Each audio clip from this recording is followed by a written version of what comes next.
conférence qui va se faire, quels sont ces talents qui vont passer les profiteurs pour faire la contre-campagne. Côté, nous devons mettre l'accent sur la sécurité comme le fait le VPM de l'intérieur, comme lever le président de la République, mais de l'autre côté, c'est le développement. Deux, le premier mandat et plus de fonctions du président Félix Tshisekedi, il a mis l'accent sur le développement local. Il a activé le projet PEDEL 145 territoires. Ce projet qui démontre la volonté du président Tshisekedi de développer les Congo à la base. Mais alors, comment nous allons développer nos communes à l'interne si la démocratie locale n'est pas instaurée? Parce que présentement, nos communes n'ont pas de budget. Une commune qui n'a pas de budget, comment cette commune va se développer? Le plan de développement sera basé sur quoi? Nous sommes élus, installés officiellement, bientôt 2 ans, que nous travaillons sous les drapeaux, mais nous n'avons jamais voté le budget communal. À cause de l'incompatibilité imaginaire créée entre les élus du peuple légitime et le bourgmestre nommé par ordonnance présidentielle, bien sûr, mais qui, de manière un peu maligne, ne veulent pas se soumettre à l'obligation de la loi sur les ETD, ne veulent pas se soumettre à la volonté du peuple. Nous avons alerté sur cette situation dans tous les sens. Nous avons écrit à toutes les autorités et voilà aujourd'hui la conséquence, c'est quoi? Nos communes peinent à se développer. L'argent de nos communes ne sont pas canalisés. L'argent de nos communes sont pillés. L'argent ne sont pas traçables. L'argent a d'autres directions, les poches des particuliers, les poches des individus. Et alors on s'est dit, comment allons-nous développer nos communes si l'argent de nos communes sont pillés? Les richesses de nos communes sont massacrées. C'est ainsi nous avons inscrit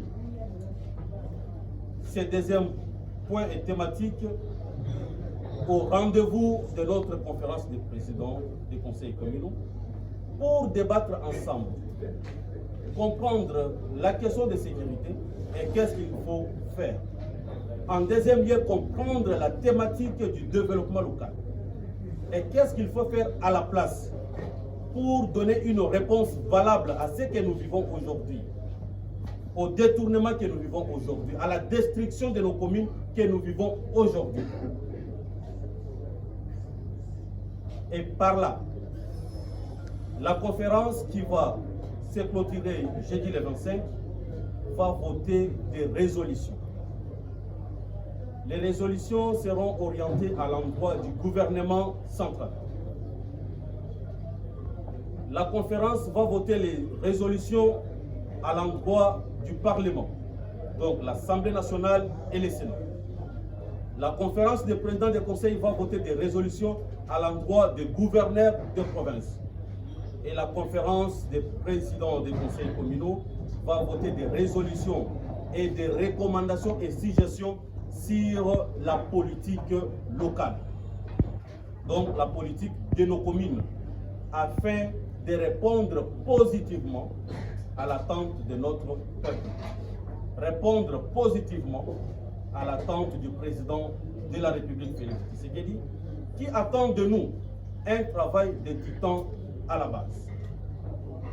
Mes très chers amis de la presse, vous allez constater avec nous aujourd'hui, nous sommes ici à Kinshasa, nous sommes venus de toutes les provinces. La conférence va réunir les présidents des conseils communaux, des conseils de toutes les provinces, les membres de la coordination nationale, les coordonnateurs provinciaux du collectif des conseillers communaux et tous les conseillers communaux ici présents à Kinshasa pour débattre sur ces deux grandes questions. Si vous pouvez faire tourner votre micro-baladeur, vous allez comprendre que sur l'ensemble de nos communes, il n'y a pas même un petit projet financé sur fonds propres de l'exécutif communal ou bien sur fonds propres de la commune. Ce n'est pas pour dire que nos communes n'ont pas d'argent pour développer les Congo à la base. Vous allez arriver dans les marchés d'intérêt communal, vous trouvez les marchés qui n'ont pas même des toilettes publiques. Très chers compatriotes, c'est choquant. Mais dans ces marchés-là, on récolte des taxes d'étalage, autres taxes, tous les jours. Et vous allez trouver dans certains marchés, dans d'autres communes, on crée même des taxes qui n'existent pas. Et pourtant, il y a la loi sur la nomenclature des taxes de 2018 qui fixe déjà des taxes et les compétences. On crée des taxes qui n'existent pas. Et cet argent fait quoi? Nous, les élus du peuple, nous ne voyons pas cet argent. Nous ne savons pas qu'est-ce qu'on fait avec cet argent parce qu'il n'y a pas un budget. Il n'y a pas un plan de développement local que nos bourgmestres ont présenté. Nos communes sont gérées sans orientation. Face à ces tableaux très sombres, il est difficile de pouvoir espérer voir un véritable développement au niveau de la base. Et s'il n'y a pas de développement,